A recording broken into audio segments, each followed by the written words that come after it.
আপনাদের মধ্যে যারা চাচ্ছেন যে আপনাদের শেয়ারকৃত স্টোরিটা যাতে কেউ স্ক্রিনশট দিতে না পারে অথবা কেউ স্ক্রিন রেকর্ড করতে না পারে, তাহলে এই ভিডিওটা আপনাদের জন্য। আজকের ভিডিওতে আমি যে সিস্টেমটা দেখাবো, এই সিস্টেমটা যদি একটু ফলো করেন তাহলে আপনাদের স্টোরি কেউ স্ক্রিনশটও দিতে পারবেন না আর স্ক্রিন রেকর্ডও করতে পারবে না।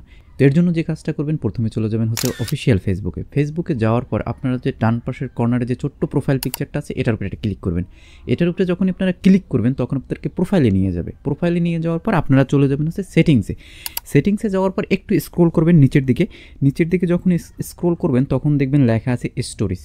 তো স্টোরিজে যখন ক্লিক করবেন তখন আপনাদের সামনে অনেকগুলা ফাংশন চলে আসবে, যার মধ্যে থেকে allow other to share your public stories, এটাকে আপনারা এনাবেল থাকবে ডিজেবল করে দিবেন। তারপর নিচে আছে allow people to share your stories, এটা এনাবেল অবস্থা থাকবে, এটাকেও ডিজেবল করে দিবেন। এই দুইটা ফাংশন যখন আপনারা ডিজেবল করে দিবেন তখন থেকেই আপনাদের এই স্টোরিতে স্ক্রিনশট দেওয়া বা স্টোরিটা রেকর্ড করা ইম্পসিবল হয়ে যাবে অন্য একজনের জন্য।